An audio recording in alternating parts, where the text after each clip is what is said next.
I'm going to have my computer in front of me if you don't mind, because No problem. I have some thoughts and some questions about from when we were talking last Yeah, night yeah. in preparation for this. But let's start off with what you were talking about just a minute ago. You talked about how you were kind of concerned about not mentioning all of the drugs specifically by name. But you said something Yeah. very interesting to me that I thought was interesting. You said, if I talk to someone, no matter what drug they were using, I could relate to it. Yes. What does that mean? That means whatever anybody has ever went through or anything like that. Yeah. You mean in terms of having used and its effects? Yeah. Yeah, yeah. Um, I want to welcome you on the show. Before we get into it too much, I can tell this is already something that's emotionally straining on you. I can tell, by the look in your eye, Yeah, I and that's can't. all right. I think people need to hear these things, and I want to thank you. By the way, tell us your name. Johnny Evans. And Johnny, I've known you since I came to this church. I haven't known you a lot. I work a lot in the background. You know what? Perhaps for those of you who are viewing us, you don't know this, but we are having testimony that's being taken, and it's raw and it's unedited. It's just Johnny and I, unless with his permission. We have one other person in the room. Is that okay with you? Perhaps that other person who's in the room wouldn't mind bringing us maybe a couple of tissues, so that because I can tell if you start getting emotional, on me, Johnny, I'm gonna start getting emotional, and if you, I and don't that's know all what it right. is, man. Every time I talk about the Lord or Yeah, anything, what He's done for me, yeah, it just, like I said, I don't have no secrets, so yeah. I speak from the heart. Yeah, yeah, and I remember you said that several times last night when we were talking. I said, "Is there any questions that are taboo? Anything you don't want to talk about? Anything you don't want to mention?" And your answer continuously was, "Hey, man, I'm an open book." Yeah, And it sounds to me like the reason you are good with sharing your experiences is because you're hoping, and I'm not trying to put words in your mouth, you're hoping to have this be a benefit to others, not exactly. because you're glamorizing Right, your right. past life. Your life is what it is, and we all have some baggage. Thank you. Yeah. And but it's important for people to know where you came from. And I'm monologuing just for a second here. I want to Yeah, let you yeah. talk as much as you No, no, can, but absolutely. I would like to set people up with where you're coming from. You had presented your testimony on one occasion Yeah. here at the church, at the Crawley Church. Oh, that was You tough. went up there, yeah. That was so tough. It was. You were I'm not nervous. right, right. I'm not the person that gets up in front of a crowd and talks. In school, I sat in the back of the class. Even in church, I sit in the back. Yeah, I mean, it's just something that doesn't leave you. yeah, And yeah. I've always been quiet and shy unless I'm around friends, and I make friends easy. Yep, And I can tell. and then I'm very talkative. But you put me up in front of a group and stuff, I can't talk, And man. in these days, people talk about this. The number one fear, more than death itself, is being talking in front Public. in public. Yeah. So I believe that that. time that you were there, though, it was interesting to me because when you shared your experience and you came up, it was supposed to be, and I was up there stairs directing, I believe it was, or behind one of the cameras, and you were programmed to be up there for maybe like a 10-minute Right. testimony, I think, 15-minute 7 to testimony, 10 is what they told seven me to when I went ten. up there. And I was there 20 something minutes or You were something. up there about, I want to say about 40, Was which it? I thought they said 20. they said 20, I thought they said like 25 or third, something. 20. Okay, Because they that told me sounds more. about 7 minutes, keep it about 7 minutes. When I walked out there, it didn't, I don't know why, it should have seemed like a lot longer, Yeah. but it didn't. Well, we were happy because I'm telling you, I was hanging on every word.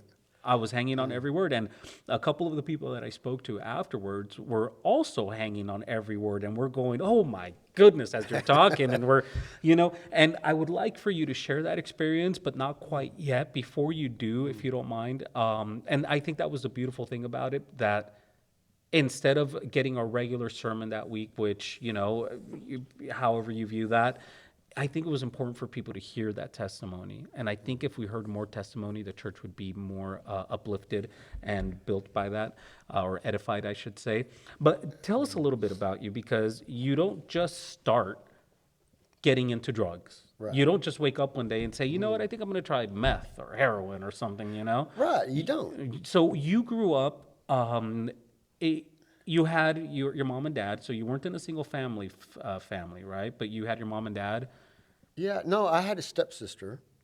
Okay. And it's kind of confused. My mom got a divorce when I was 1, and so I had a stepdad when I was 2, and but the stepdad had 2 stepdaughters, or 2 daughters. One of them lived with us, and one lived with his ex-wife. And so I had a stepsister growing up. So everything that we went through, she was there. She went through it too, And so it wasn't that bad. I mean, I was a happy kid. I mean, in school, man, I got in trouble, but it wasn't acting out trouble. It was just being a kid trouble. Yeah. But I didn't know that verbal abuse was so bad. I mean, it's worse than the beatings. I mean, because it doesn't stop. A beating, you get beat up, there's an end to it, But when the verbal abuse, it never stopped. I mean, it was horrible. Just kind of living in fear the whole time of what they're going to say next. Every night, my mom and my stepdad, they would scream, fight. Not every. It seemed like every night. I don't know, And man, just screaming and fighting, stuff breaking, and just all that, and it was just horrible. So your mom divorced your dad, and then so stepdad moved in, and it almost seems, when you and I were talking last night, it seems like stepdad was kind of the villain of this story. He was, and I don't want to put him in that Sure. situation or that position, but as a grown man with kids, and I don't mean to judge how I was raised by a man, but I got a comparison now. I got kids and everything, and I want everything from my kids. I give anything for my kids. Yeah. Everything is about my kids, and his was totally the opposite. And when I was growing up, I didn't realize, this is the beginning of it. I got caught at everything I ever did. Everything I did, I got caught at. And what do you mean, everything you ever did? I mean, like if I played hooky from school, back then you could actually play hooky and get away with it. And me and my friends, we'd talk on the phone. We'd say, okay, let's meet out at the barn. And we'd go out there, and we'd be out there at the barn. We're up on the hay, and we're laughing and cutting. And all of a sudden, my stepdad would pull up, and he's like, I know you out there. And he'd name my friends. My friends were like, what? They said he had spies. He knew you had He knew the names of your friends. How? Because he had a tape recorder on our phone, and I never knew that.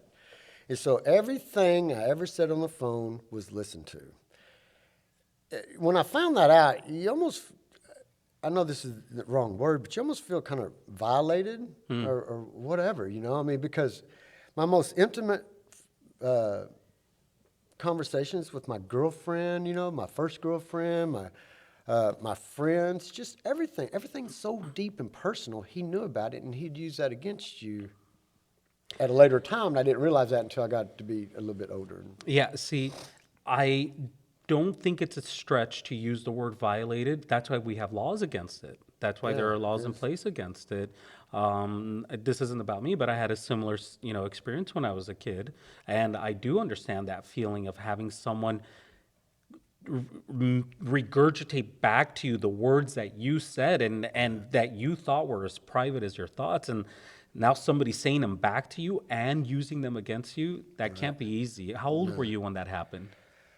Well, when I found out, I was a late, 17, 18 years old. Okay. When I found out, but my whole life growing up, it just twists your mind. So you were How could somebody know 17 that? when you found out. How long had it been going on for? Oh, since I was in grade school, my whole life. So I got caught at everything. Not just me, my mom, my stepsister, everybody. He recorded everything. Yeah. But he had a really good, high-paying job. But he was, a criminal. I mean, he sold drugs, and he was just dealt in everything illegal. I mean, he ran our meter on our house backwards every month to get it down to nothing. We'd come home sometimes and all the lights would be on and stuff because you ran it too low. And so, I mean, just anything you could think of. What? Yeah, so. Wow, sticking it to the Yeah, man. yeah. So, but but I was a happy kid. No matter what happened to me, I mean, I was just happy. Yeah. And I just, so everything, you don't realize the toll that it takes until you get to be more mature. Or for me, that's how it was with me.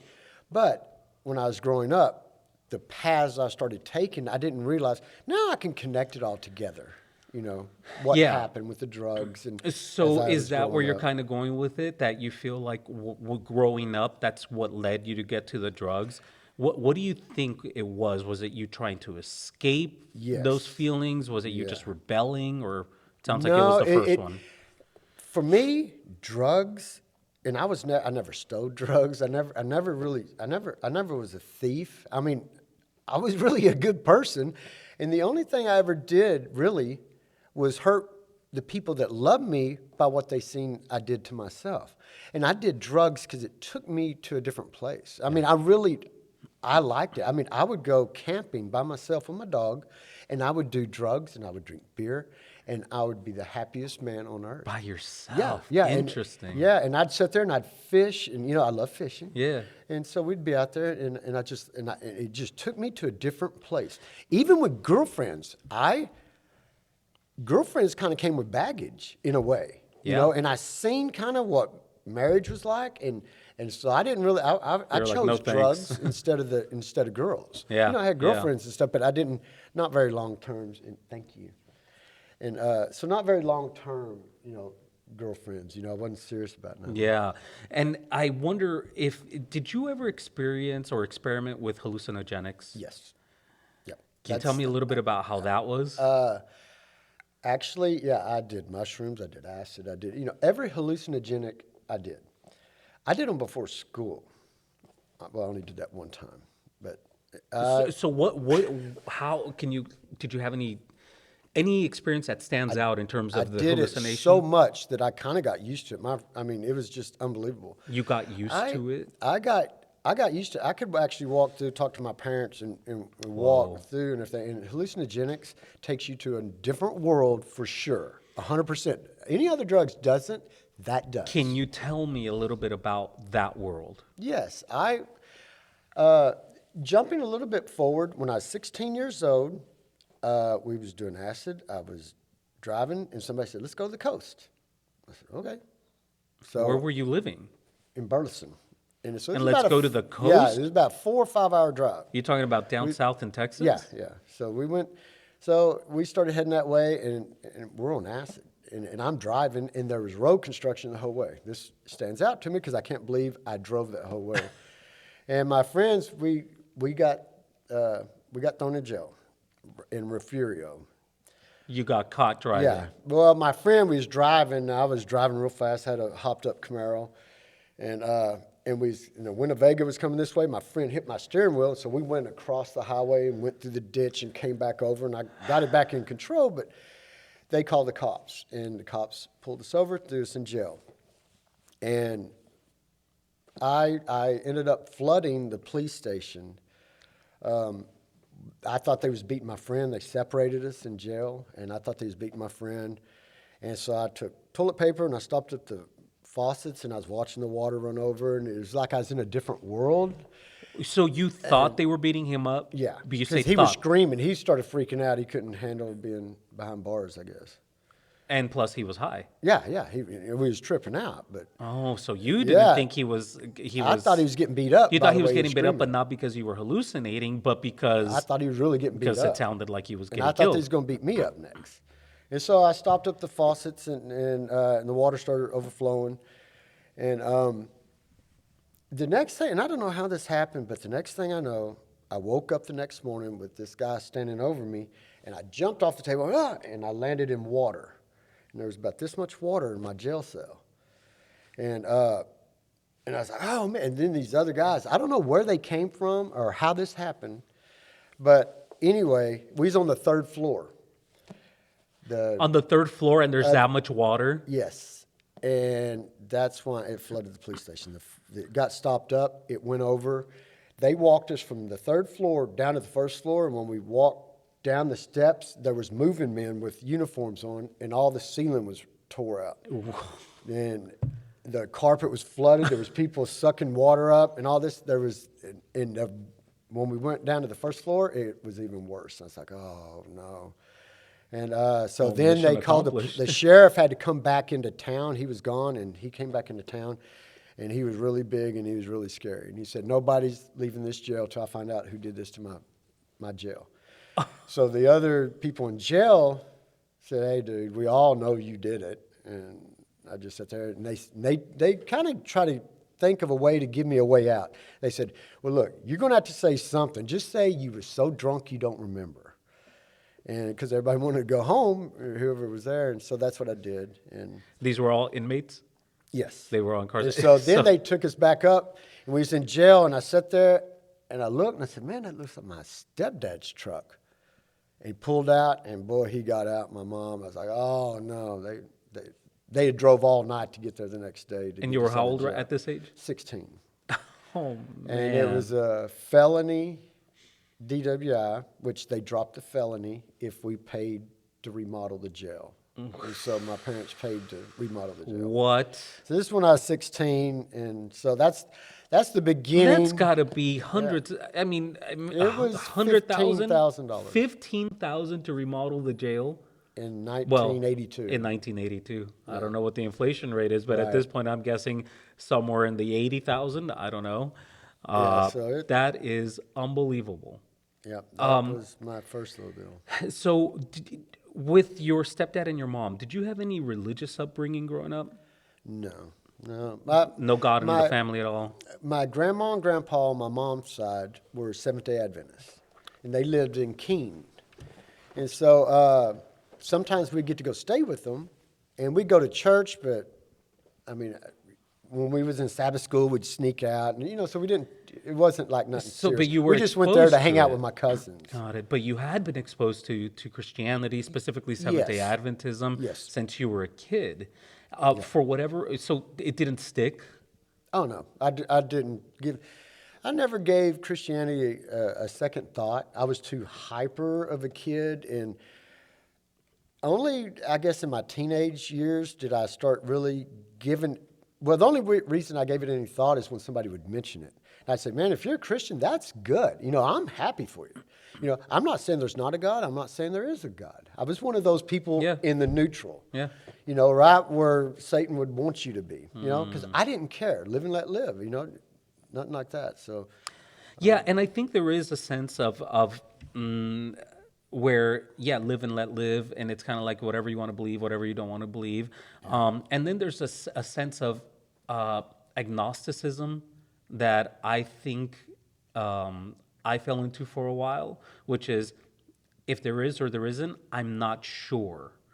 I think there's a difference between right and wrong, but I just don't know if there's a God or not. And that's kind of where I fell for a little bit. Is that where you were, or was it more, if there is, I don't care, you do you? No, because I think a lot of people fall like I did because I wasn't a bad person. I never wished anything bad on anybody. Sure. I didn't steal. So those values were already kind of in me. I didn't need the 10 Commandments to tell me. They was just in me. I didn't do anything to anybody in my life growing up except for to myself. Yeah, with drugs. And I think that's the Jeremiah 31:31. I shall write the law in their hearts. And, and even in the book of Romans, chapter 2, he talks about, he put the law in those people who, even if they didn't know, they were a law unto themselves. Right. So you didn't harm anybody, but you harmed yourself. Now, you don't harm yourself usually because you just hate yourself. You just don't care enough about yourself, or you're trying to medicate is usually the term that's out there.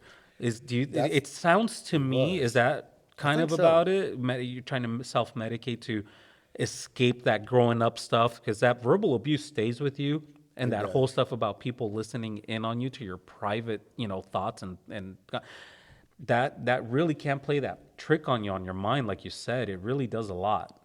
So is that what you were doing, trying to escape? I was, but see, other things that I didn't realize till later in life is my stepdad one time, like I said, when I got beat, I couldn't tell my mom or it'd be worse. He told me, you better not say nothing.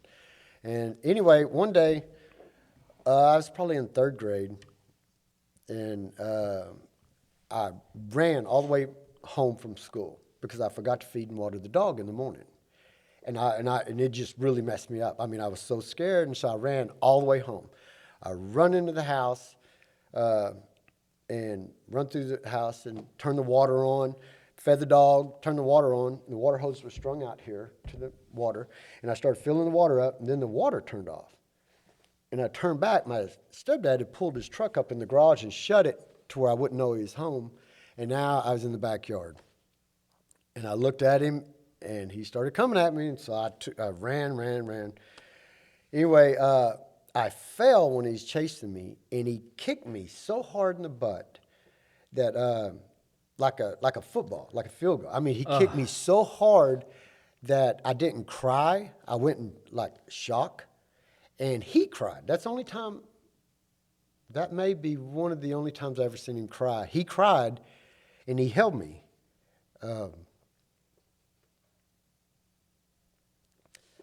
Later, it crushed my hip, but I didn't know. That kick crushed your hip? Yeah. And because he always wore steel-toe boots.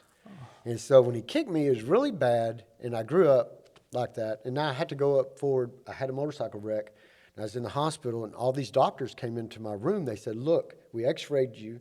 They said, they said, your hip is crushed. And I was like, I crushed my hip. And they said, no, this happened when you was like in between 7 and 9 years old. They said, your body grew like this. They said, you have to remember what happened. Because this is, I mean. So did he not take you to the doctor when you were a kid? No, I didn't go to the doctor. And I don't know. I don't remember much after that. I mean, I got beat in a closet one time to where I passed out. I don't remember what happens after those. Well, I think to a certain extent, our brain tries to kind of forget about those things. But yeah. I want to understand, how did he kick you that it, because when I think kick, it's something with pressure. When I think crushed, I mean, it's almost like your hips. I mean, do you remember? It shoved, I didn't have a hip on the left side. It pushed the bone and just mushroomed it up into my hip like this. And then around it was cracked. And it just so my leg would move like this, but it didn't have full motion. So what angle were you in when you said you fell and he kicked you? Were you on your side, on your stomach? No, I fell, and when he kicked me, I kind of like passed out. But when I woke up, he was crying, holding me. So I don't know. You don't know what position your body was in? No, when he I think kicked. I just fell on my hands and knees because I was trying to run so fast, and I just fell down, and he just kicked me like kicking a football off the ground. Yeah. And I don't remember, like I said, I don't remember what happened after that. I remember him crying. Yeah. And I did tell my mom. She left him for a little bit. I think we left because of come that. Back. I think so. Okay. But he broke my mom's leg. One time me and my sister walked in, and it just broke. But they was always fighting. It just. My stepsister, she went to a psychiatrist her whole life. She's went to one for 40 years, something like that. I think that's something that not a lot of parents realize. I mean, this is one of those extreme situations that you grew up in. But a lot of people, even within, Christian families, you have parents who have to learn to still restrain their tongue, and because the kids, they see things. And these things stay with you. And one harmful word, as adults, we kind of can bear it. We can, it's like, we let it go. But as a child, it really forms who you are.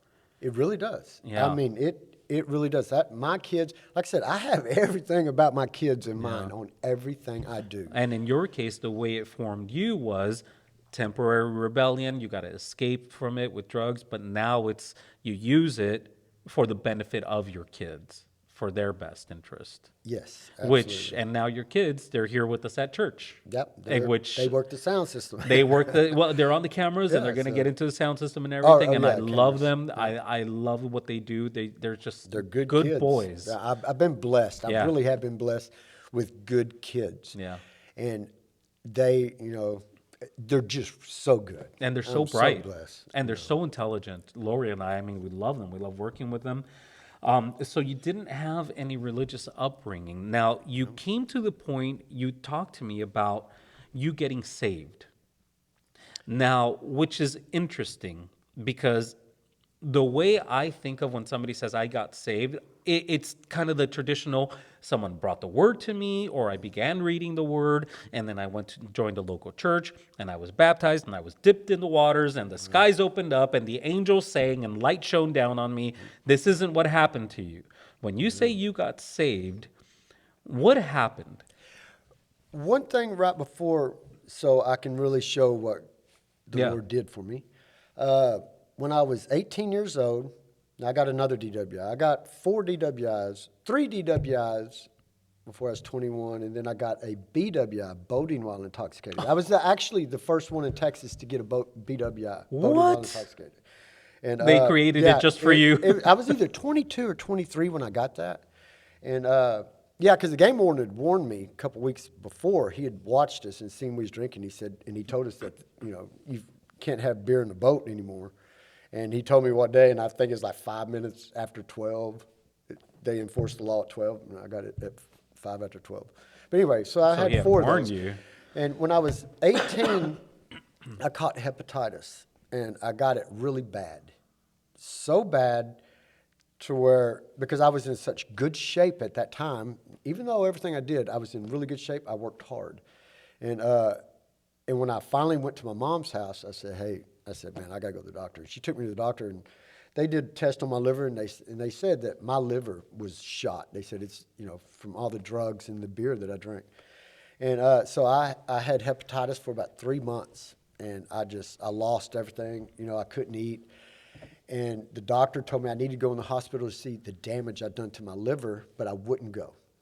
And I stayed at her house, and I drank beer every day at her house with hepatitis. It's the only thing I could keep down. Tell me again how old you were at this time? I was 18. 18. Yeah. And you had your liver was shot And at it was 18. shot. Yeah, because of the drugs and the alcohol and Well, I everything. believe you said you started at around 14, right? Yeah, 14 is when I started drinking So- and getting drunk. In 4 years, a healthy young man, adolescent, you must have been really partying it up I to was. have I mean, affected your liver that much. Yeah, that's what the doctor said. They said that I needed to have further tests done. I talked my mom out of it. I said, man, just take me home.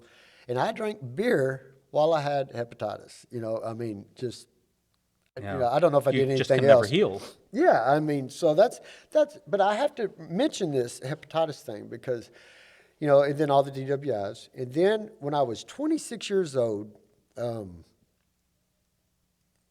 see, I moved back into my mom's because of something. I stayed there for a few days, and I was on drugs so bad. And anyway, I stayed at her house, and I can't remember why I was staying there at that time, but I happened to be there.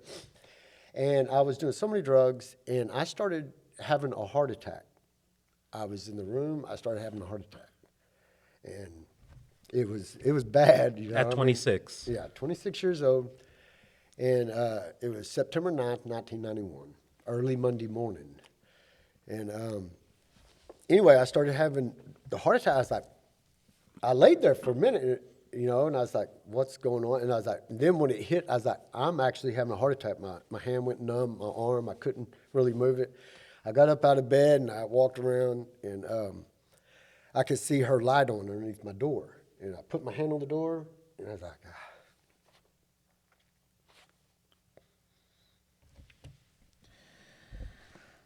Yeah. But if that was life, I didn't want to live it, Yeah. And that's when I walked back to it. I made that decision. I was like, I'd rather die than live like this, Why didn't you want to open her door? Were you I, I was going to open the door and tell my mom. I was going to say, "Hey, you need to call an ambulance and don't let me out of the hospital. Put me in a rehab. I got to go to a rehab." And this was my thought, and I just let go of the door and I went back to my bed and I said, "Man, if this is living," I think deep down I knew, even if I went to the hospital and they put me in a rehab and I got out, I knew I was wired for drugs and alcohol. That's just how I was made. I don't know how to explain it, but my body, I mean, I can't but eat one ice cream. I eat the whole box of ice cream. It's just kind of the way I am. You And mentioned this a little bit last night, not to yeah, go too far off, but you mentioned the addictive personality, and I think yeah, people throw that around very lightly. I mean, I think I've said it before. It's like, hey, I can't have one of my mom's enchiladas. I need to have 40 of them. yeah, And it's not. This is different yeah, this because is, this is very harmful, and to the point that you said, I don't want to live anymore if this is life. right. So Yeah, that's, you didn't want to open your mom's door, it sounds like, because, and I'm not trying to psychoanalyze yeah. you, but so I have an understanding. You didn't want to open the door because you didn't want to find an out to let you live this way, if that's how life was, Right. right? Based on what you said. Was there anything about a sense of concern, and I would imagine there is, about for your mom? Yes, that was the only part when I walked back and I laid in bed and I thought, should I put the covers over me or should I put them down? What do you mean by that? Well, when she found me dead. So, I mean, that's, she didn't deserve that. Yeah. But that's when I laid there and, like I said, I never even thought about God.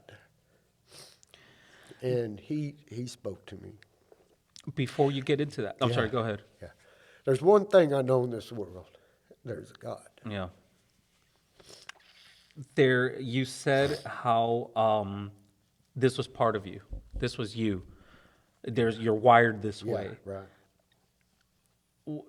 Do you have something that you can say to somebody? Because obviously you're not wired this way because you're not that person anymore. And if you were wired that way, what do you say to people? You know, I tell my kids all the time because when they get into something, they really get into it, and I think there's a fine line there, of like an addictive personality or somebody that's just really into something. Me, I kind of had no control Yep. in a way, and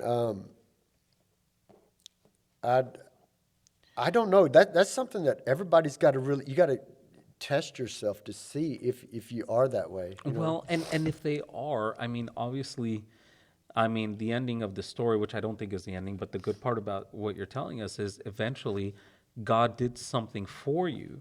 So the people who are listening to this, there's got to be somewhere out there. That's the purpose of this testimony. There's somewhere out there listening, who is thinking, hey, no, I'm really wired to drink alcohol. I'm really Yeah. wired to do crack. Yeah. I'm really wired to be an angry person, or I'm really wired to, just, I don't know, whatever, take your pick. And they say nothing can change me and there's no hope for me. I don't want to be like this, but I'm like this. What do you say to that? Man, You, Johnny. what I say is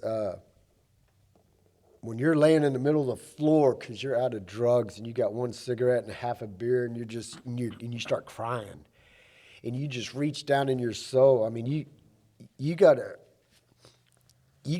have the Lord. You got to get the Lord to put the right spirit in you, because I mean,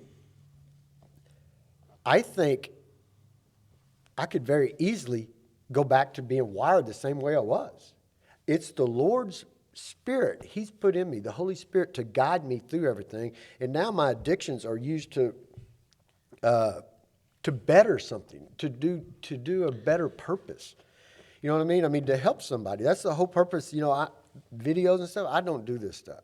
And especially here, and I'm crying and everything. I was raised you don't kind Hey, of do listen, this, you man. know. I'll tell you something. I grew up in a harsh environment. I mean, that just I hear you, and that's something that I keep telling my wife. It wasn't until, I also had my heartbreaks. We've all had it, but we've had our set of difficulties in life, and at some point, I began to cry over everything, man. And I told Laura, when we get to heaven, I got to talk to him yeah, about what the heck's going on over here. But I get it. You didn't yeah. grow up to you don't show emotion, No, right? Unless it's just super happy or whatever. You don't show vulnerability. But God changes. It's almost like rewired, right? exactly. So no longer having to be addicted to something, and now going to it's all right to show what you're feeling. The addiction now is the freedom. That's an addiction. I woke up this morning, my little girl's laying beside me, and it's so comfortable. I don't smell cigarettes. Yeah. I don't have that smell. I don't taste beer. Any of that stuff that goes with that lifestyle. I sit there, I watch my little girl sleep, and I just kind of, because I was waking her up. Sure, And so sure. I was waking her up. Yeah, yeah. I got my own little ways of waking her up. And anyway, and it was just so wonderful. She's like, Daddy is so comfortable. And I was sitting there, I was thinking, this is so comfortable. That's This life. is so comfortable. This is life. Not the cigarette smell that comes, because I smoked cigarettes 2 packs a day for 30 years. I drank a 12-pack of beer a day. Let me ask You you know? something. Um, this is the experience that I hear all the time, and I've gone through it myself. You do something. Was there ever a time where you just wanted to stop but you couldn't? Yes, all the time. Okay, and it was a constant battle. How did you feel in the mornings, waking up with that taste of cigarette and Yeah. beer on you? What did you feel, or what did you think? You know, I think you start growing numb, because I work around a lot of people that's like that now, and you start growing numb. You're mad. You go in, these people with attitudes, that's mad and everything. Maybe they're mad because they can't quit. Maybe, they're tired of being hungover. They're tired of the drug abuse, or they're spending money, or whatever they're doing. It gets tiring. It's a tiring, when I turned 26 years old, man, I was having a heart attack already, because I was so, because of the life I lived. And, it's tired. And, once you get away from it, I'd quit a month. I'd go back a month. I'd quit a month. So I played the typical, just like everybody. And the worst hangover you got is the best time to stop for a long time, because you remember that hangover. And then after about 3 weeks, a month, then you go back to drinking. Well, I feel pretty good now. So it's just, you go back and forth. But when the Lord took it from me, he gave me a new heart, everything. Okay, tell us about that, because was this the experience that you shared with us up on stage? Was this right after you had not taken the door handle to your mom's room? Is that when that happened, when you were having this heart attack? Yes, when I didn't open the door and I walked back to my bed, well, I stumbled and I was like blacking out or whatever, because I didn't want to knock anything over, because I didn't want to have You were anybody blacking come in out. my You room. mean you were losing consciousness? Yes, like I was trying not to fall down. And when I got in bed, the first thing I thought was, should I lay here, and it's so sad my mom's going to see me like this, but it'd be over with. And, covers on, covers off. So you're telling me the addiction was so powerful, and it almost sounds like self-loathing. I hate myself for going back to this every time, Yes. that you prefer just to be out, be done. My exact words was, if this is life, I don't want to live it anymore. And I've never been more serious about something in my life. When I said that. I heard someone share a similar experience. They were addicted to pornography. Yeah. And I remember him talking about how this was way before, everybody had a phone, way before everybody had the internet, and. And he said there was this place that I would drive down the street to, this store where they had, what I needed. And he was married and everything, and his wife, I think, worked graveyard. I'm probably messing up the story, but the point is she wasn't around, and he could go and be free and go buy what he needed to buy. And I remember him saying, paraphrasing, I remember thinking to myself as I drove down there, I hope I have a car accident so that I don't go do it. I'd rather either be in the hospital or dead than go and do this again. That self-loathing, I don't think people talk about so much. It's Now, I think there's some value to it because hopefully that stirs up a desire to want to change and to really call on God and say, I need help because I can't do it myself. right. At the same time, I think that it can be painful and injurious because in your case, for example, you almost lost your life because of it. Yeah. And some people, I think, want to either hurt themselves or just want to end it. And I think that's one of the beautiful things about being in the church. And at the same time, if you're in, let me just, don't want to be so long winded. You can be in the church, and here's where we all come, and we're all equal at the foot of the Right. cross. No one's better than the other because your sin and my sin, even though they're different worlds apart, they're still sin, Right. right? And God died to save us from that. But at the same time, we come and when we have a sin problem, when we have either it's an addiction or we have feelings against someone, or we don't want to say anything, we don't want to ask for help because we're worried that someone's going to judge us, in the church. Maybe that wasn't your experience quite yet at that time, but I think this is something that people need to know. It's like if you see a fellow friend, a fellow church member, and they're struggling with something, or you could just get to know them and be their friend, and maybe they'll say something to you like, "Hey, help," Right. because I think we all need that. But anyway, I digressed. So this is where you had that experience that you shared with us up on the stage. Is that right? Yeah. I really want to hear this. Could you Yeah. tell us? So you're picking up where you left off. You got in bed. Yep. You think you're having a heart attack, which you were, as far Yeah. as I could I tell. was having a heart That was attack, confirmed and I. later, or do you know? Oh no, no. When I was got saved, it changed my Okay, life. you Everything. you got into bed. You were deciding whether to put the covers over you or not. Yeah, and Take us from and there. then and then all of a sudden, I heard a voice say, "Give it to me," and I, I'm still, I'm not like just laying there. I'm in pain and I'm holding my chest, and the voice said again, "Give it to me." And I mean, this voice was very clear, with all the clutter and being up and everything I was on and everything. The voice was so clear and so calm and so familiar, and the second time he said it, I kind of stopped and took note of it, and then he said. You want to go to something man-made to get rid of something man-made. Give it to me. And, I mean, he knew what I was going through. He knew everything. And I got mad, or I don't know. It seemed like I got mad, and I said, all right. I said, if you really are God and you really do love me, I mean, you exist. You really are God. I will give it to you. And I was saying it mad, And I named it. I said, I give you the drugs. And right when I said it, starting at my head, my whole body collapsed so tight that you can't imagine. I mean, it hurt. And it went from my head and just squeezed all the way out my feet. And it did it slowly. It didn't, not like I just presented it, but it did it slowly. And when it did, it's like I felt a little bit lighter. And I said, I give you the alcohol. And the same exact thing happened.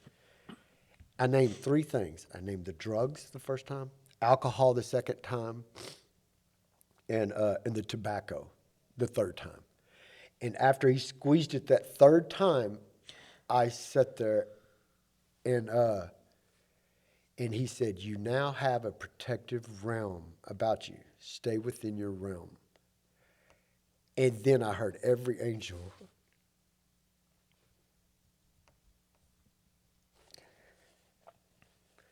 I heard every angel in heaven sing. I mean, I really did. I mean, I heard the Lord talk to me, and then, plus the angels. I mean, so that's how I know that there's a God. I want to come back a little bit to this. You heard God's voice. How did you hear him? Because people say that, and before you say that, I want to kind of preface it by, I hear people talk about, the Lord spoke to me, and I don't doubt it, but I wonder if sometimes I hear people saying it very nonchalantly. I'm glad you said that, because it's not that you see something and you're like, there's $100 on the ground, and you pick it up and that little voice that says, well, maybe you should see if somebody dropped this and check. And the other one says, hey, it's on the ground. You hear those two. It's your insights. conscience, Yeah, it's your sure. conscience. God. Yeah. And no, this is way, I mean, like I said, when he said it the first time, give it to me. I mean, I'll never, it's been a long time ago, and I'll never forget it. It wasn't verbally. I thought for a long time it was he spoke out loud to me. But when this was going on, when he spoke, it was so bright in my room. I don't know if my eyes were open or closed. I don't remember that. But it was so bright, so intense when he spoke. And then when I heard the angels, when he said, you now have a protective realm about you. Stay within your realm. And then the light went. And then I seen like a tunnel to heaven.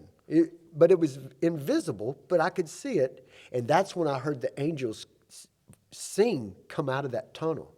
So it was incredible. But I heard, the Lord's voice when he speaks. So you had never heard the Lord's voice. Never. But you immediately recognized it. It sounded so familiar. That's the word, familiar. It was so familiar to me. And, there's some things you just can't explain. Yeah. And it's a voice. It's like your mother's voice. Maybe when you was born, you somehow, we don't know, but the baby recognizes the mom's voice because he was in her belly. Yeah. And it was kind of like that, I think. So you didn't hear it, you said audibly. It wasn't coming in through your but I ears. thought it was, and I apologize for people that I told that I heard the audible voice of God. I don't believe it was audible. Well, and I get that, because sometimes you tell a story and you think it was one thing, but as you ponder it and you think about it over the years, it's like, no, wait, maybe it wasn't. So right now, you wouldn't describe it as a voice that came in through your ear canals. Right. Would you say it sounded like it was coming from inside, or being beamed in right from above? It was from above. It was from above. The voice that I heard, and like I said, I've thought about this, my whole life after it's happened. I've run this story through my head all the time because it's unbelievable. Yeah. It really is. And it came from right here, but I never looked that way. Yeah. I kept looking the way that I was, but when that light came up right here, I never looked over that way. I don't know if I couldn't or what. I don't know what the deal was, but I kept focused the way I was until everything was squeezed out of me. So, and then it felt like I levitated off that bed. Okay, well, I'm going to break this down a little bit. So it sounded kind of like the voice was maybe being, like he was beaming it into your soul, into your body, into your brain somehow. Okay, so it wasn't audible. And then you said you were kind of, I get the impression of like wringing out a rag. Wash rag. That's how I explained it on the stage. That's what I remember. I thought I made it up. Because like that wash rag is heavy with all that water in it, and it's Okay. wash rag. And then it's like he took me from the top of my head and he squeezed like that. And he wringed you all the way down. Now, and I felt so light. This is the only way I can explain it is light. Like I didn't feel the bed. I didn't feel anything. I felt so invisible. I felt invisible. Yeah. So did that happen 3 times? One after every time? Drugs? No. Alcohol? No. Just the Tobacco. pain of it squeezing out of me, and at first I had to grasp what happened when I first named the drugs, because I said, I give you the drug, and I I don't know how I was really mad, kind of at a way, and when I said the drugs, it went from the top of my head and it went slowly down me, not like, but my whole body was so Yeah, tight to yeah. where I could not move, and I couldn't move at all, and it was forcing me to Yeah. stay in one position Got while it. it went out my feet, and when it happened, I just went. I give, now I'm Now you like weren't so that. angry. Yeah, I was like, that just happened, is what I was thinking. I was like, wait a minute. I said, I give you the alcohol. And I think I started naming everything because I was like, did that, and then when the third one happened, So it I did was so happen like, 3 times. oh yeah, three Once, times. you said the first thing, rung out. You said the second thing, rung out again. Right. Third thing, rung out again. And each time just as painful and stiff. Yes, yes. Okay, yes. It did happen 3 separate times. And when that third time, when I just sat there, no, the angels sang right after he said, you now have a protective And that realm was after the about third you. time. Yeah. Because I just sat there because I felt like I was floating, and I was like, did that happen or what just happened? I'm You're trying still in disbelief. I'm trying Yeah. to figure out what happened because I'm just sitting there. And then all of a sudden I heard the voice again. He said, you now have a protective realm about you. Stay within your realm. And, and then it got black. But when it went black, it's kind of like at the same time I seen that tunnel and I heard every angel sing. And I can't explain that. But it was right there, and I could see the invisible tunnel. I didn't see angels, Yeah. but I heard all their voices coming out of there. And I just sat there, and then I don't know about the light, but then the voices faded out. And when it faded out, it went, and it was black. It was black in my room, and I sat there because I was clear-minded. I was first time in my life, clear-minded. I wasn't drunk.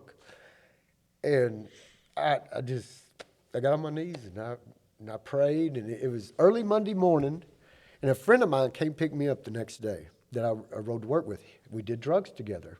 We drank together. We went to bars together. We did everything together. He picked me up, and I got in his truck, and we're driving to work. He goes, there's some cigarettes in there if you want some. I was like, no, I'm okay. And we're driving. He goes, here's some snuff, because I chewed tobacco too. I slept with snuff in my mouth, and I smoked when I drank. So I had a 24-hour nicotine going through my body. And I sat there, and he said something, or hand me the snuff, and then he said, hey, can you hand me the cigarettes? And I gave him this. I got the cigarettes out, and I remember holding them, and I looked at them, and I said, these are cigarettes. I could read it, but it was like brand new to me. I looked at them, and I was sitting there looking at him, and he goes, and I handed them to him, he goes, hey, look at me. And I just sat there, and, I think he thought I was on acid because we'd done drugs before together because I was kind of looking at it because everything was so different. And he goes, look at me. And I looked over at him, and he went up against and he even swerved when he did it. He hit up against his door, and he goes, man, what are you on? He goes, they're going to know you're on something, man. He goes, and he was getting mad because we've already was getting close to getting caught at work. You can only play that game for so long until you get caught. And we was getting close. And he thought I went over the edge and I did some acid or something before we was going to go to work. And I was going to get him in trouble and we was going to get fired. So the most clear you've ever been in your life, the most sober you've ever been, and he thinks you're high. Yeah. He said, man, he goes, and he just looked at me and I looked back and he was like, man, he goes, seriously? He goes, they're going to know. And finally I said, Tim, I said, man, I said, I got saved by Jesus Christ. And then, I remember it's kind of funny. He's like, yeah, man, I need to start going to church and everything. He said that, and I was like, no, man, I did. I think that's all I said. And from that moment on, my life was just a living testimony. Everybody at work knew. I wasn't. No, I guess I'd probably cussed. I really don't remember what all I did before, but at work, everybody knew a difference. And not too long after that, I got a Bible. Some people brought a Bible over to my house, and I started reading it. My mom found out about a week later, because I didn't tell nobody. Oh, and that Friday, this is Monday. I told you Monday morning I got Yeah. saved. Friday, my dealer called me up and said, hey, I got a couple 8 balls of cocaine, and I was like, I said, man, you ain't going to believe this. I said, but I got saved by Jesus Christ.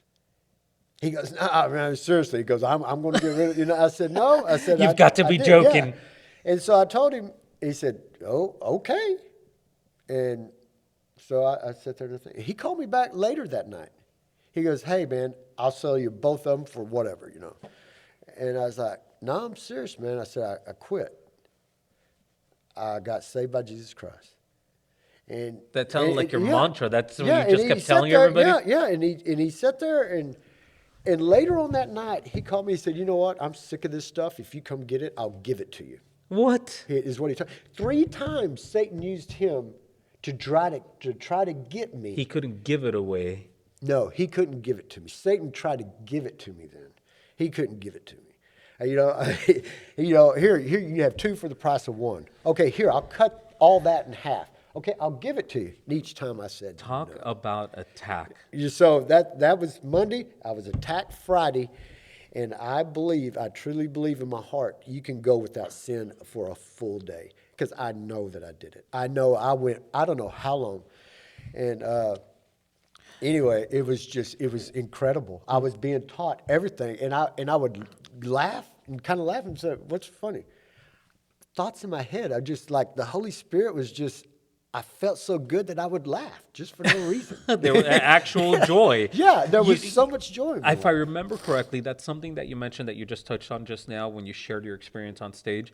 You talked about how you had to relearn some things. If does that sound right? How you felt like Well, a lot of things were new, yeah, well, everything no. was different. Yes, I didn't know what they were. I didn't. Like what? No, like cigarettes. I knew that was cigarettes. Yeah, but you were I didn't know, examining it. But I didn't know what it tastes like. I didn't know what it smelled like. I didn't know nothing about it.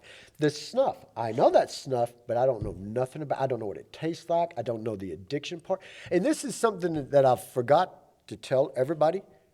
When I woke up the next day, I had no withdrawal from anything. From that day on, no withdrawal. And what happened to your heart So- attack? You see, that was never even another thought in my head. I never even thought about that. I never even told my mom about the heart attack. I just, she just Well, she said, knows now. What? Yeah, she told me. She said about a week later, I asked her, I said, have we got a Bible in this house?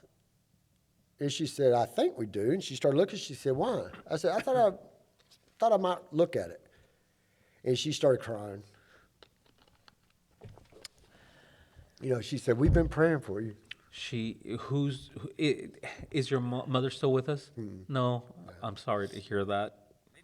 No, but she said had been praying yeah, for you. she said, we've been praying for you. Who's we?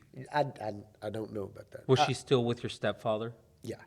Yeah, but, so she's probably talked to some people or whatever and everything. But, because, like I said, I wasn't a bad person. I wasn't stealing. I wasn't committing armed robberies or anything like Hurting that. yourself. But, 4 DWIs, I could have killed somebody. The Lord took care of me in every situation that I was ever in. I mean, He was always with me. And, I hope nobody else, if they have a chance, if they're on drugs or anything like that, man, you can get out of it right now. Don't take that chance. Because if I'd have killed somebody, I might have a testimony for the rest of my life in prison or whatever, while you're still able. Because there's another part, I got hooked on some pain pills from my surgeries. And a year and a half, I was taking pain pills. I got hooked on them. I didn't know I was hooked on them until I tried to quit. And there was a time that, I think people can get hooked on a drug, and in a split moment, if there's a loaded gun in the house or something, Oh, I Lord. believe they can take their life so quick. I believe that a lot of rock stars that's killed themselves and stuff got to the point where I was, except there wasn't a loaded gun I in was my going to room. ask you, do you think you would have There- picked up that loaded gun see- if it was there at that time? I believe if there was a loaded gun, I probably would have. To be honest with you, and I hate to say that, I didn't have kids. I didn't have anything else at that time. And I believe I wanted out of the life because I was sick of the life I lived. It was horrible. I it think was a horrible life. that's when someone takes their life, it's devastating to everyone It's around them. it is. Pardon me. I don't take that lightly whatsoever. I And don't there are either. there's a way of thinking about it. It's got this stigma within the Christian community, I think, that, well, if you take your own life, there's no salvation for you. It's over. You're done because that was the last thing you did. You sinned. You didn't repent. I think that's the idea out there. I I think there's, and I don't have answers, That's what I've heard. but I don't have answers. But I tend to lean toward the idea that someone like in your situation who was medicating, there was a lot of things that caused this in your background getting leading up to that, and at some point you were just in so much pain internally, emotionally, Right. spiritually, down to your soul, that taking your own life wasn't a matter of sin or not. It's a matter of, I can't get out of this pain. And I tend to think that God, in his infinite mercy, looks at that differently I, than the way everybody amen. else does. Amen. I believe that 100%. And I don't There's know. people, just think if you got cancer and you're in so much pain and you Yeah. just, you want, you know, we look at things differently than God, Yeah, man. well, He we look at it loves us. from He wants us, yeah, from man's point of view, yeah. from his point of view, man, he's wanting us. He's wanting to be with us and stuff. And so, you know, if you try to put all these rules, well, he did this and everything, he killed himself and everything.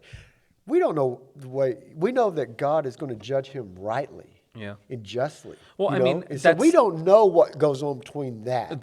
right. And I think that's a very good way of putting it. I think that's a very lucid way of saying it, because you think about the thief on the cross. He didn't have the Exactly. time to perform one good deed to outweigh all the bad ones, but Jesus told him, "You're going to be with me. You'll be with me. I'm telling you this right now." And I think what you just said hits that nail on the head. It's that was between him and his Savior at that moment, Exactly. Yeah. Well right? put. That exactly. Because I don't want people to think, well, you know, if somebody's watching, they think, well, my son or my daughter, they killed themselves or whatever, Yeah. you know, and they heard what I grew up hearing. You know, if Yeah. you kill yourself, you know, then that's the unforgivable sin, Yeah. unpardonable sin, and I truly in my heart don't believe that because Well, it's I've not. experienced all love. I mean, from the Yeah. Lord, and I don't see him doing that. I don't see Well, him, and when you you read know. Spirit of Prophecy, that is not the unpardonable sin. That has absolutely nothing to do with it. And, I think for a lot of people, they carry around this baggage of what could I have done to help my family member avoid having taken their own life. And that's a Absolutely, lot that's a of lot. pain. That's a lot That's of bad. baggage. And one of the things, it's like, well, you know, if um, if you had taken your own life, do you think it would have been right for your mom to blame herself, for Yeah, see, your stepsister to that's a blame horrible herself? thought. Would Yeah, you could you say, to anybody who loves you, take anybody who loves you, could you in good conscience say, "Yep, it was their fault"? No, and yet they carry around this burden, thinking it was let's say, you yeah. have a loved one who Oh did take man, their life, and you're blaming someone else because they took their life. That is a terrible, terrible way to put on somebody a burden. And some of us, we put that burden on ourselves because we blame ourselves. And when a person takes their own life, make no mistake, it is a very painful and tragic and horrific thing. It I can't even destroys imagine. everybody around them, but that person was in so much pain, they couldn't see a way out. And I think God looks at these things, and I just have a couple things to say is, number one, I think God looks at it differently, like you said, than man looks at it. And number two, the people who remain after that person has taken their life, they need to unburden themselves. And like you gave it to Absolutely. God, you That need to is give it such to a God. man. That is such a. You know, when you say that, that just boy, it just rips your heart out, Yeah. knowing that Satan can use that to bring somebody down. Because and I mean, I've been every part of everything that you just said. You know, blaming myself for this or that and everything. And man, we can do so much damage to Oh, yeah. ourselves. Yeah.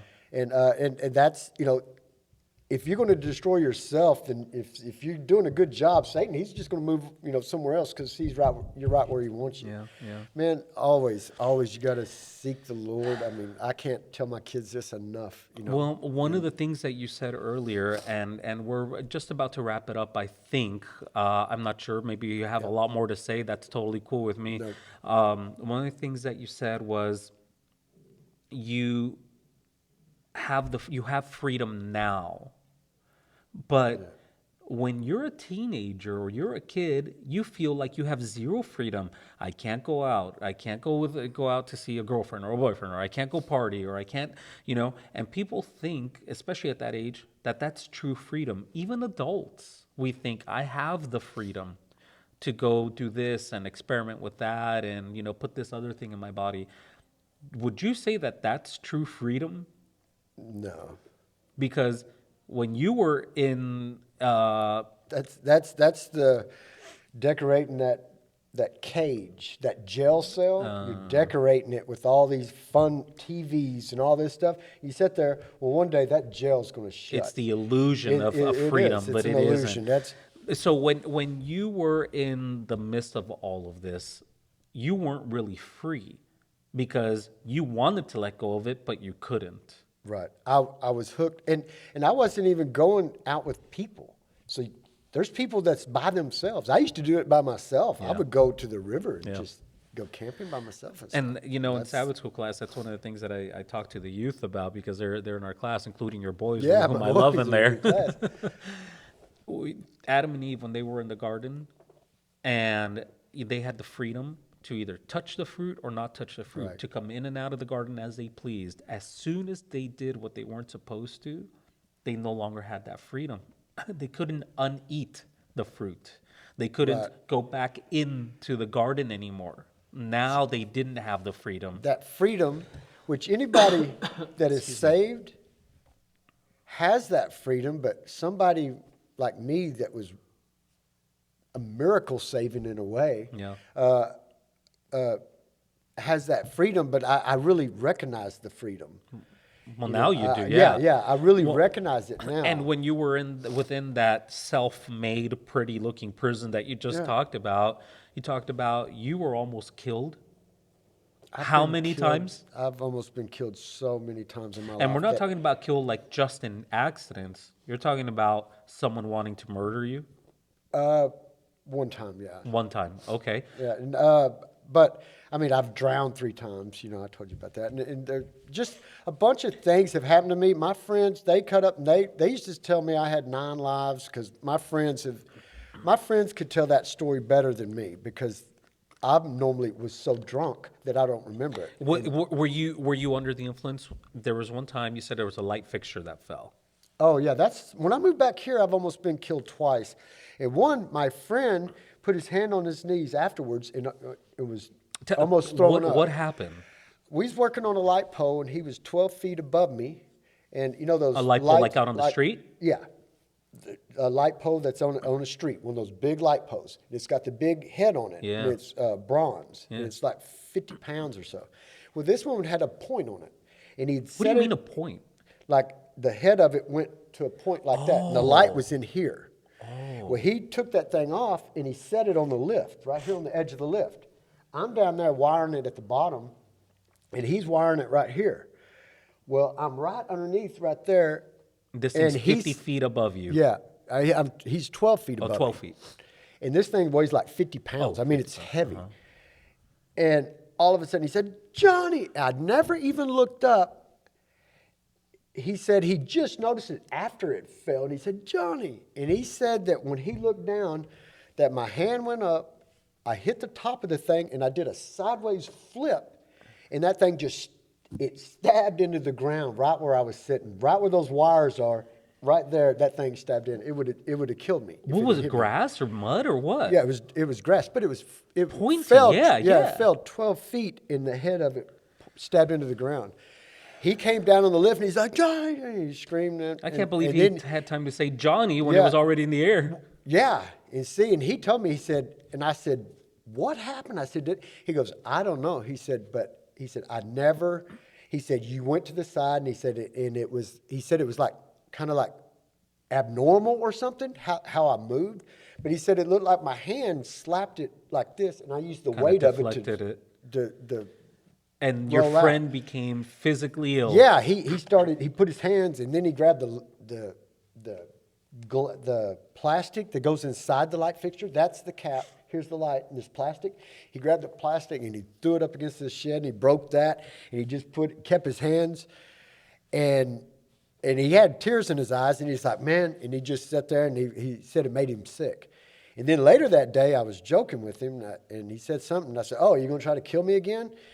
And he looked at me, and he said, it really bothered him. And I was joking, but it bothered him. And so anyway, that was one time. And then another time I was driving in my car. I was going to work in the morning, and a diesel went by me in one of those choke bars that choke the, and it's got rigid threads on it. It's a rigid pipe. Well, I seen it fall off, and I seen the sparks fly. And I know it was rigid because it was right here at my windshield. It was right there. I seen the rigid and how it went from there underneath my car, and it dented the frame in that far. Hit it, and it knocked the car up in the air, and I went all over the road, and there was no cars that I hit. But just that fast, I mean, twice I almost got killed. But there's been so many in my lifetime that, I don't know, but my friends, they've talked about it. The times I've been thrown in jail, all that, I don't really remember. And thank God. And there's a lot of things, and I know we could probably sit here and go over every memory, and we'd be here for 10 hours and then not finish still. Right. One thing I would like to ask, you said that after you had this experience where God cleaned you, he wrung you clean. Yep. People think like a story, like a fairy tale. You ride off into the sunset? Yeah, right off into the sunset, into the heavens, right? Yep. After that, you still, you had trouble after that. Yeah, this would be the end of my story right here. About 5 months, I lived for the Lord. Like I said, I was being taught everything. After this experience? After I got saved. And I was told that that was the honeymoon. The preacher told me, he said, yeah. He said, when you get saved like that, he said, there'll be a honeymoon period. And then the honeymoon's over. You got to actually start kind of working on the relationship. Well, my friends went on a snow skiing trip. My church went on a snow skiing trip. I couldn't get in the car with my friends or with my church. And I asked everybody. They said, no, we're full. My friends said, hey, we got another seat. I rode with them, and that's the first time I drank. I drank beer when we went. But when I drank it, it didn't taste like beer. It didn't taste like nothing. I drank it. And I remember another guy that was there didn't know me. He opened my suitcase by mistake, and he goes, hey, there's a Bible in it. And they said, oh, that's Johnny's. My friends knew that I'd been changed. Okay?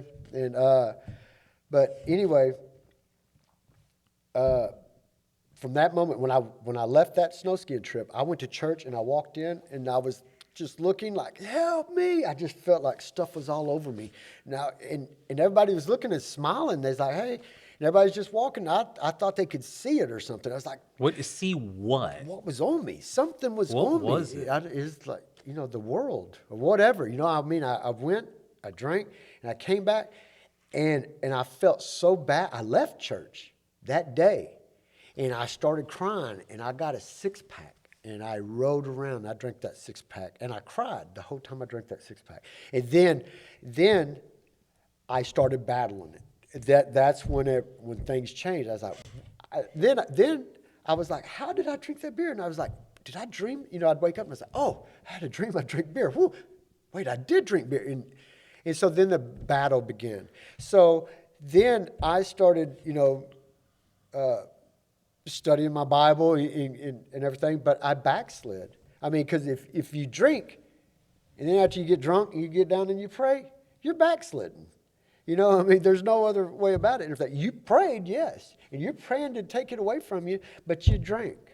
You're in a backslidden state. So no matter how I looked at it. Well, what I did, the Lord took me to Japan. I moved to Japan after that, and to get me away from my friends. But wait, what? I don't were know you how deployed that or happened. something? No, or for no, work I just or worked. what? Somehow, a friend of mine said, hey, if you had a chance to go to Japan, would you go? I said, yes. He goes, okay, get a passport. So that's how, whenever I backslid. So we went to Japan. And so the Lord's How long were you taken there? me I was there 20 years. And 20 Yeah, years? the Lord took me, I mean, he's always been with He me. had to take you to the other side He of the took me to the other planet. side of the world to get me away from other friends. And then when I started, like I said, when you get drunk and then you pray, you're in a backslidden state, okay? And I battled it back and forth, back and forth. Then the Lord brought me back here. So you were there for 20 years. He brought you back. Yep.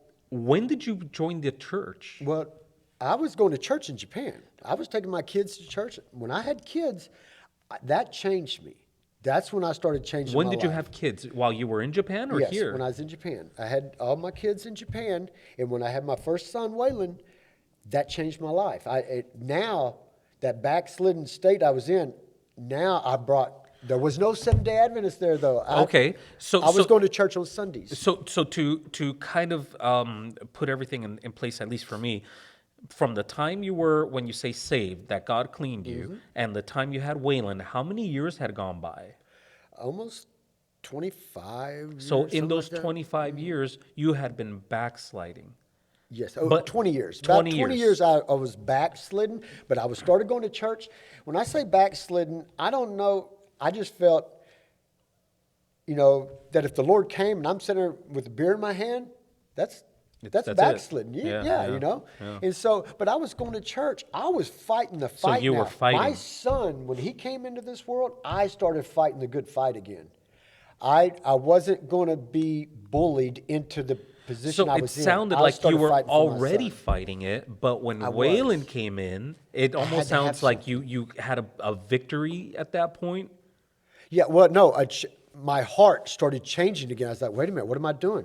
I don't want my kids to smell cigarettes. I don't want them to see me drink. I was raised in a violent home. yeah. I don't want them to see that. So that's when I started changing.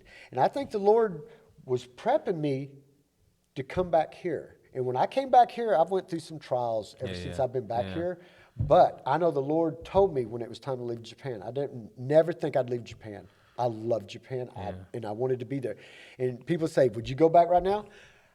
As much as I love Japan, I couldn't because the Lord brought me back here, and He For a didn't tell me to reason. go back Yeah, there. yeah. So I'm doing what the Lord tells me to do, and I'm fighting the good fight. And whenever something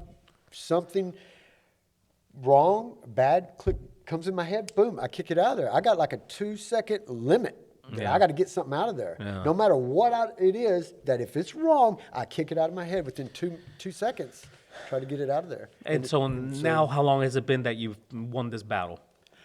It's been about 4 years now. About 4 years. Yeah, since I've been back here. But yeah, it's been about 4 Since years. you've been back here from Right. where? From Japan? Yes, and we've been through some battles. My kids, my family is my support system. I Yep. got a wonderful support system. see that. And it's just it's wonderful. My kids, like I said, they're involved in the church. Yeah. I'm involved in the church, and I've never been happier. Yeah. I don't want to. I live my life. I'm not one that stands on the corner and hands out pamphlets. I'm not one that does a bunch of stuff, but the Lord uses me. I mean, There are my different ways example- to do missionary yes, work. and mine is I'm back with people that knew me when I left. And now I'm back, and now they see me, and they're like, man, you don't get tempted to drink any beer anytime? I'm like, nope. They're sitting there asking me. They're like, even on a hot day. And so they question me and stuff. But my testimony, my walk is my testimony. People see a difference in me at my job, everywhere that I go and everything. And I try to be involved as much as I can with our church. I love my church. And I love our church family. Well, they love you. Everything about this. And everything is so good. And I've been thrown a lot of things that my devil has been. He never gives up. No. He's So like a there's roaring lion. if I finally I'm back over this, it's something else. Yeah. And Well, so- one of the things I would like all of the listeners to know who are listening to this is, you don't just go into the baptismal waters. By the way, did you get baptized? I Yeah, got you did. re-baptized. You got rebaptized. Yeah. because I got baptized 3 months after I got baptized, and I don't remember that day. But 3 months after you got saved, you mean? Yes, Okay. yes. Oh, I'm sorry. No, don't worry. I'm filling in the blanks. And then, well, my kids, when I went through that bout with pain pills and stuff, and I got off of them, I went through withdrawals. I went through withdrawals this time, and Yeah. I know what withdrawals are Yeah. now. They're horrible. Yeah. They're horrible. Oh man, they're horrible. Yeah. But they do end. There's an end to it. So Yeah. that's the good thing. And but my kids were my support system, and they went through this. They all got saved March 28th, Of what year? 2020. Wow. And so, and this is, my bout with all this stuff. And so we finished off the year, and I said, you know what? I backslid for a long time. All three of my kids are getting baptized because they got saved March 28th. And I said, what an honor for dad. Yeah. I want to recommit Yeah. my life Yeah. and to get baptized with my kids. You What know, an honor. And that is an honor. That's a beautiful was. thing. I'm sure the angels were singing again. This Yeah. time you may not have heard them quite Yeah, so right. clearly. But that's one of the things that I think that's important as we wrap this up is people need to know that you don't just go into the baptismal waters and it's smooth sailing. It isn't. No. And you will fall and you got to get back up again. I know that sounds very cliched, right? But go ahead. Yes, thank you. That's when I fell the first time that I know that I fell. Yeah. I didn't get back up. I'm glad you said that. That's my point. I was so ashamed of myself. How could I have been in the same room in the presence of our Almighty God? He saved me. And then I fell and I never forgave myself. It took all those years and me coming back here before I finally forgave myself. And now you fall, get back up. That's the difference between a righteous man, and a Yeah, non-righteous yeah, man. yeah. Righteous man will fall and get up 7 times. A non-righteous man, he'll fall Well, and I stay think down. that's a lot of times God is telling us, okay, fine. Hey, listen, I've forgiven you, but you got to stop bringing it up. That's you got to the stop whole thing. beating yourself it's hard up to about forgive it. yourself. It's hard to forgive Well, yourself. and it's the tendency is you can't. It's hard to forgive yourself because that means you have to repair it, and you can't repair it. You have no power to repair it when you're under something like that, right? With any sin, you have the help has to come from above, and you have to allow yourself to be helped, right? Absolutely. For all of those who are out there listening, we are just about done, but I would like to for everyone to take the message that it's not it is out of your hands. It's in God's hands if you give it to Him. I think it would be fair to say that you are not made a sinner. You're not wired a sinner. And if you are, God can rewire you, Yeah, absolutely. right? And He can wire you to something new. Yeah? And you don't have to do it alone. Yeah. Is that fair enough? Absolutely, man. All I right. mean, we serve an awesome God. Amen to that. I mean, I fall every day. I at one time I could say I know that I went a day without sin, but now every day that it's at the door. It's at the door. Just kick it out of your head. Like I said, now it's a habit. Something pop in my head, boom, Let kick it out. go. Yeah, Get it let out of go. there. Just let it go. Clean man. it out. Yeah, you don't want to be weighed down by nothing. So, Johnny, yeah. thanks for sharing with Yep, us. absolutely.